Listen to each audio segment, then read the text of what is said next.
Welcome back to a new episode of Kizo's Corner. We have a gentleman who I prefer to interview today. I told him I was gonna give him to Chris Chyld, but then after I did my little research, I said, nah, I gotta do this one. We wanna welcome Goalden Chyld to the Kizo's Corner. Come on, let's go. Yeah. you know. Pleasure to be here, bro. From Chicago, I'm in New York, man. First brother I sit down with his brother Kizo at FUBU Radio, man. Yes, sir. Get Listen, man. You know, like I said, we've been talking behind the scenes, man, and I just, I just admire your path that you're taking, especially in today's society. In today's society. And the way rappers are choosing to get out there, or whatever the messages they trying to put out there. And I listened to your joint, man. I was like, okay. You know, and I don't usually listen to artists' whole video. Like, I watch it video after video after video, and I'm like, okay, I like what this young man stands for, man. So, listen, I know you said you was in the, we were talking earlier about you getting in the game, but you say you started at an early age, man. What was it, 8? Real young, 8 years old, bro. How did that come about, man? So my father, man, a lot of you all might have seen the video, man. It constantly go viral on Instagram and on the internet, man. Mm-hmm.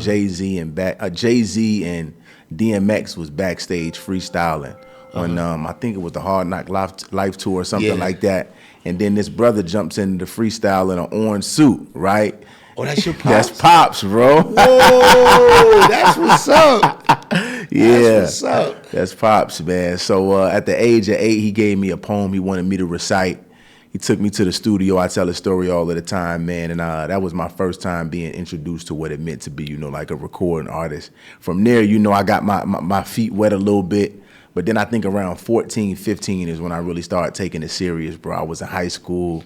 Rappers was coming in freestyling around my same age. People knew my pops was a legend, and I'm like, nah, man, I gotta really start standing on it a little bit more. Oh yeah, no doubt. Man, that's your pops. Wow, that's Pops, bro. And it's crazy you said that because I've seen that video 1,000 times. Come on, as soon as you said it, I know exactly what you're talking about. Yeah. Wow. Listen, so I was watching your videos, man, and just like even going from Return of the Gods to Open Enemies to Believe in Us to Born Targets. I was like, dude is in his lane. Come on. You know what I'm saying? Like, yeah. It's not like you sticking a toe over there. You know what I'm saying? You in your lane. And that's what I like about it because, you know, I grew up with the X-Clans and the Righteous Teachers and, you know, who else was out there that back then in that day? You know, Jungle Brothers, Public Enemy. Yes, sir. So it went from that to gangster rap. And then it seemed like, and I know you don't like to call yourself your music conscious rap, you know. No, but we good. But I understand that. But it seems that all of that consciousness went away. And it was all about being gangster, being this person. And then you had people out here being people who they really wasn't. You know what I'm saying? Trying to fit into that lane. So when I when I heard your music, I was like, okay, he's consistent. Like I'm listening to it, and I see the brothers from the FOI in your video. So I was like, okay, you look like you down with the nation. And so tell us a little bit more about that, man. How you came to the state, get in that path, and stay in that lane. Man, you know, I was always raised and reared to be a soldier, man. I had, you know, a mother that was a soldier, a father that was a soldier. You know, they lived a lifestyle that was dedicated towards making the community a safe and decent place to live. So, I mean, you know, we would see certain things, hear certain things. We weren't super sheltered to where they would keep, you know, the reality of the real world away from us. But at the same token, because they knew we was going to experience the world, they wanted us to give us an option to be able to choose between, you know, the positive and the negative. So with that being a reality, man, I was always purpose driven. We would drive through the communities and look at the condition of our people. And I was always taught about our history, what happened, how we got here. So as a young soldier, I was always like, man, you know, I want to do something. I want to use my gifts, my talents, and my ability, you know, to really see us, you know, back on top, you know, because we was always on top, you know, before, you know, we dropped, unfortunately, as a people. So, yeah, man, that was really it. And, I said, you know what? God gave me this gift, this talent, and this ability, and knowing our history and know how rich our history was and knowing what we come from, I just didn't feel right and comfortable, you know, making music and art that would contribute, you know, to our downfall or our degradation, knowing, you know, how powerful we are and what we can be, you know, when we get in touch with the truth, knowledge, wisdom, and understanding. No, that's deep that you said that, because, you know, I see so many artists coming up today where they jump right in that lane as far as, you know, being destructive, putting, you know, drugs in the songs, guns in the songs, gangs in the songs. So it's like, how do we get away from that? How do we teach our kids? Because these kids are growing up mimicking everything these artists do. For sure, for sure. So they trying to follow in the footsteps. So where's that going to lead us? You know, funny thing you said earlier was like, my mom used to tell me, you got to know where you coming from in order to know where you going. You know, so you got to know your history. Facts. And it seems like with the artists today, and I'm not saying all artists, you know, everybody got their thing, but when I hear artists just talk about the opioids and things that are killing our people, you know what I'm saying? Yeah. It's like, you make great music. Can you just get away from that and still make great music? Like, yeah. You know, and I don't see that really happening a lot. You know, so that's why it was so refreshing just to hear your stuff. And I was just like, I was just on every word, like, and my head was nodding. It wasn't like you were preaching. It was just like you were saying things that actually was, you know, rhyming and making sense, and the beats was there. So I was like, okay, this man he's destined. You said a couple of things that we kind of have in common.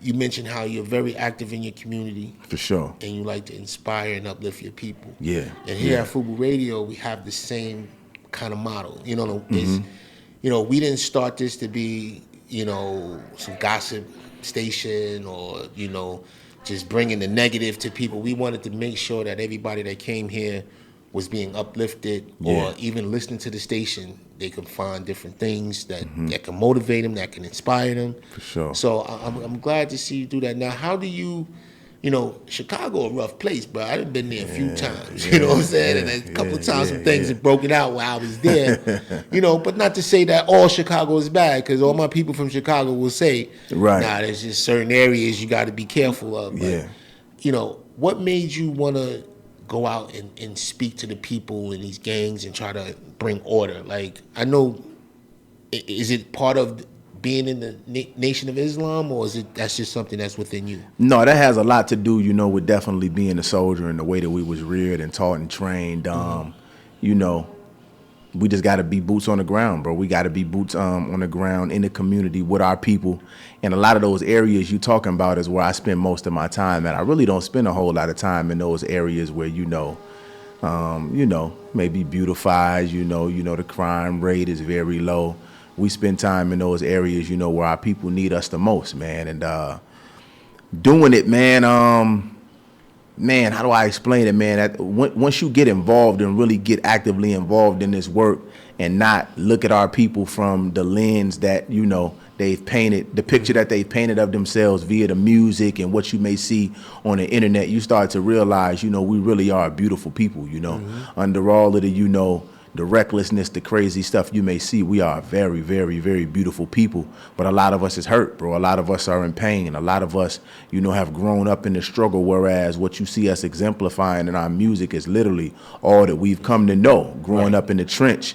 And those of us that are blessed for whatever reason to be pulled from the trenches, or blessed for whatever reason to grow up in a household where our mother or our father taught us the truth of our history, whereas we made decisions to keep us, you know, out of jail, or, you know, keep us from dying, or if we did go to jail, we got some information to remove ourselves from certain realities that wasn't conducive to us being the best versions of ourselves. Those of us that are blessed, you know, to have those experiences, man, we owe it to our communities to come back and do all that we can to make them, you know, safe and decent places to live. And the way that I was raised, I was actually born in the trenches, raised in the trenches. But being raised with, you know, the knowledge of self, knowledge, wisdom, and understanding, once you recover, once you get what it is that you need to sustain yourself, I believe it's imperative that we take on the ideology that we got to come back, and help our people out. And that's where I spend most of my time. And in me having that mindset to come back, that's what made it. Whereas my perspective is different from the people that, may be watching us on the internet or listening to the radio and pointing fingers at what they believe we shouldn't be doing. My perspective is actually hands-on. I can see the soldiers that's sitting right in front of me that I know are beautiful and I know want change, just have not figured it out for whatever reason. And once you start to see that, you feel compelled in a sense to really stick with your brothers, stick with your sisters, and, start to share information. They give information, we give information. And a lot of the stuff, in the trench that I learned from them, helps me out. You understand what I'm saying? And we don't understand how intelligent a lot of these soldiers are. Yeah. And the movement that we got in Chicago, I believe, is so effective because it's really about unity. I may have something I can bring to the table, but the same ones we judge and condemn for the way that they live, and they got a lot that they can bring to the table. And when we combine those forces, man, combine that knowledge, wisdom, and understanding, and really become one body, one mind, one sound, we really, as a community, are a real force to be reckoned with. And I think the reason we've been so successful is because we really coming with love, bro, with a real genuine intent to really help our community. In the streets, I tell you like this, man, say what you want to, man. They can see through the phonies and the fakes. I'm going to tell you that right now, bro. Little kids in school can see through that. They can see right through, the shenanigans, man, and the people that's not genuine. Yeah. So our success has really been rooted in us being genuine, us being sincere, and us really, being invested in seeing what we could do to really help our community for sure. No, that's deep. That's deep. Do you feel you're making an impact? Do you getting to the people? Come on, man. I know we making an impact, bro. Okay. I ain't gonna lie to you. What we doing in the city of Chicago right now, a lot of people said it couldn't be done, bro. A lot of people said, it wasn't gonna happen, right? The members that we working with, the brothers that are gang affiliated said, nah, bro, it ain't gonna work. But they said, you know what, bro, we rocking with you. We know you genuine, so we gonna stand with you. But I ain't gonna lie to you like I believe it's gonna work. We don't believe it's gonna work, but because I was so headstrong and the soldiers that we work with so headstrong and we were so determined and made our mind up that we was gonna find ways to get brothers that were at odds with each other to sit down and build and work together. A lot of the ones that didn't believe, they like, damn, bro, right? Certain brothers hit me up like now, like, hey, bro, I said it wasn't gonna work then, so whatever you say you want to get into now, I'm behind you. I didn't see it then, but showing me what we was able to do by coming together, I'm behind you, bro, because I may not be seeing now, but I'm with you, bro. We ready to rock. That's the beauty of it, man. When you actually come in and make a difference and people see it. I said something interesting earlier about being genuine. When people see you for you and see how genuine you are and see how real you are, they respect you even better. That for us, even with FUBU, it was, we built our whole company around the community because we were like, yo, if we're able to take this to the next level, we're going to come back and take care of this community. We're going to do it for our community. And not only our community, whatever communities that we can touch. So we built, basketball courts in certain areas with the New York Knicks. We did food drives. I remember elderly lady said to me, she said, why you ain't got the cameras out here? Why you ain't got the news cameras out here? And we was like, oh, this ain't a publicity stunt. This is just for y'all. Like this, we want y'all to know that we doing this. We don't need the cameras to know that. Come on. And she said that, well, they out here every time you're doing something bad, so you might as well call them when you're doing something good. And I understood what she was saying, but for us, it wasn't a media thing. It was, yo, we actually gonna go to, to the supermarket. We're going to buy $20,000 worth of turkeys. Come on. And we're going to go to several neighborhoods and give them out. Come on. Excuse me. And we're going to give them out. And it's like, it's just about the people. Yeah. You know what I'm saying? And we were able to touch a lot of people. We did, computers in schools and things like that. So when we were, like, I'm able to go back anytime, like no security, no nothing. Like we can go back to our neighborhood and be good. And a lot of people can't do that. Man, what? And when you say that, bro, I think it's real that we are careful. that we are careful with the cameras because, I mean, unfortunately, man, we can be vain people, bro. Yeah. And a lot of what we do, unfortunately, is publicity-driven, clout-driven, attention-driven.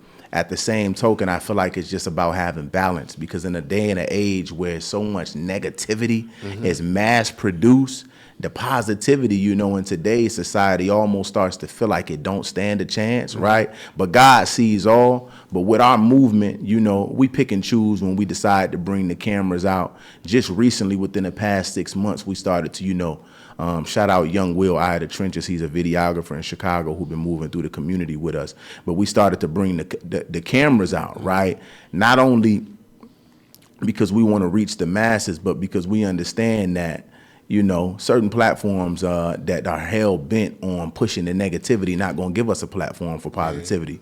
So we're not going, we're not going to wait for them to bring us to their table. We're going to build our own table. Right. And I think it's important to put the positivity out there on the airwaves, not for clout's sake, but so that we can get as many people as possible on board, you know, that feel the same way, that want the same thing. You know, we don't want to only be pushing peace and unity in a corner amongst ourselves, but it has an effect on a soldier in New York when he sees somebody in Chicago that feel the same way that he feel. You see what I'm saying? It's like putting that bat signal out and letting you know, like, we here. So just having balance, man. Unfortunately, like I said before, you know, we do a lot of stuff for attention, and that can really kill the purity of the movements. It's just about being strategic with the tools that we have, and God knows our hearts, man.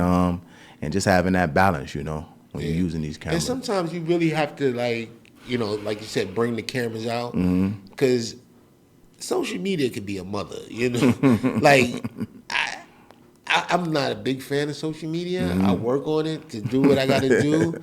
But, like I always say, I'm dope in real life. Like, I'll post on social media and, you know, I don't care about the followers. I don't care about the likes. I don't, you know, if you like it, you like it. You don't, you don't. It's cool with me. For sure. But I know a lot of kids are really focused on that. Big time. Know? What? And, yes, sir. and it's, for me, it's really corrupting our kids. Yeah. You know, but I don't see it stopping. I don't see it being, you know, something that, you know, even when they talk about taking away TikTok, people, whoa. TikTok, that's my jam. You can't take it. That's my joint. You can't take away TikTok. But, you know, it's a sad situation that we're in with social media. So hopefully that'll change and get some of these kids' mindsets, you know, because I always tell people, you know, somebody asked me one day, if a person didn't have my skill set, you know, they didn't have my skill set, what could I tell them to be successful? And I was like, it's really not about the skill set, it's about the mindset. You know, if you can change your mind, you can work wonders. You know what I'm saying? You can definitely work wonders. Come on. Are you independent or are you with a label or? Yeah, I'm independent right now. Okay. I am signed to Joy Management. Shout out my management team. Okay. But I'm not signed any record deal or anything like that. Everything is grassroots, boots on the ground. And, yeah, you know, we getting it off the muscle right now. So how challenging do you think it is from being an independent artist to sign a major artist or sign an artist on a major label? Because I know you have to do a lot of stuff you have to do yourself. The road sometimes is a little bit longer because you don't have the manpower to do all you need to do. But you also have the freedom to stay in your lane, to not change your path because of what some executives want you to do. You know what I'm saying? So that's what I like, because when I heard it, I was like, I know he's independent. I'm going to ask him, but I know for a fact he's already independent because, you know, they push this narrative about drugs, women, guns, you know, all this stuff that they push to a lot of these major artists to talk about and put out there. So being that you're independent, you don't have to conform. Absolutely. So that's what that's what I loved about, you know, just listening to your stuff, because I was like, yeah, I know he independent because he talking that stuff, man. So, you know, so is it from an independent side, you know, kind of break it down how challenging it is for you? I mean, it come with its difficulty factors. I really wouldn't do nothing else. I really wouldn't want to be nowhere else, especially in today's time, you know, where technology has pretty much even the playing grounds. Labels today, pretty much, you know, they come talk to you once you done built the following, right? Establish yourself, and then they really just run you through their systems, you know, to benefit from the hard work that you done put in. So it come with its challenges, but what I love about being independent is through all of the ups and downs, you learn how to really build an infrastructure that you can sustain yourself. And not only that, through all the ups and downs and the bumps in the road, when you finally do, if you decide to get to a point to establish a label, you can really walk these new artists, you know, through all of the hurdles that you've been through to really put them in position because you done been through it, you done walked through it. So I love it, man. I'm enjoying it. Man, I would just think about, man, because I've heard about certain artists that have been signed that have genuinely wanted to start to contribute to their community in a positive way, and the label said, hell no, right? The label said no. And just, man, it would wreck my brain to think about having all of this inside of me, man, that I want to do for my community, and these people, man, look at you and tell you, nah, you can't put no music out. What, right? Being the type of soldier that I am, you know, that's a big, firm negative for me. So it come with its challenges, but I love it, bro. I'm loving it, man. It's beautiful to have a team, bro. Listen, bro, when you're independent, having a team is so important. You know, and not only a team that, you feel me, is just there, you know, to benefit from you, but a team that really believe in you, and they like, nah, we about to get it off the muscle because we believe in you. And yeah, bro, I'm just enjoying the process for sure. I feel that team statement right there, because we talked earlier, and I was telling you I had to go through a couple of teams to get the team that I got now, and you know, and it's hard because you need people to come in and actually step up. When you get people coming in and just chilling and just want to hang out, you know, it kind of gets frustrating sometimes. But but you got a couple of things going on in the next couple of weeks, man. Tell us about what you got going on. Man, so by God's grace, man, back home in Chicago at the historical FUBU Museum, we throwing our third Unity concert, man. The Unity concert is another example of us building our own table, being independent, especially talking the way that I'm talking. I'm not just independent, but I'm talking that talk, if you know what I'm talking about. Unfortunately, in the beginning phase, there's not a lot of opportunities that come out, you know, that are presented. So, you know, we really had to, you know, create a table for ourselves and really started to, you know, put ourselves on stages and throw our own shows and invite our fans and our friends and our family out to come, you know, have a good time with us, you know, whether I was getting booked or not. We about to perform and we about to have a good time.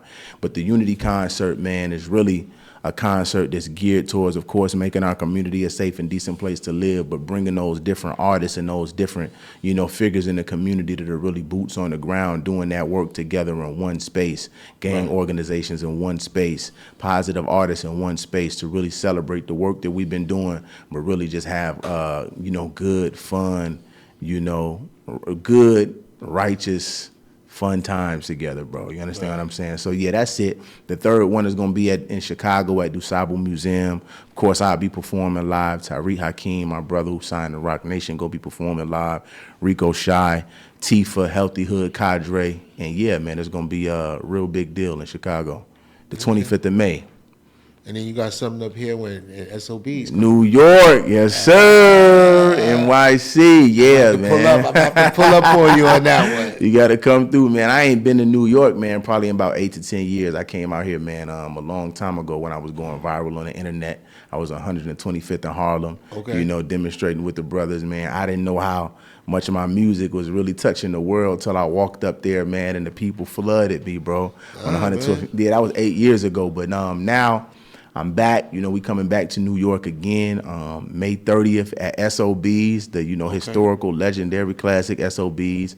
Another venue, you know, we done bought out. We want to pack it out, pack the venue out, get as many people as in New York on stage and, you know, in the building as possible to have a good time, man, to see me perform live. It's supposed to be, God willing, we can get, we're waiting to hear it, but I mean, it's really pretty much solidified.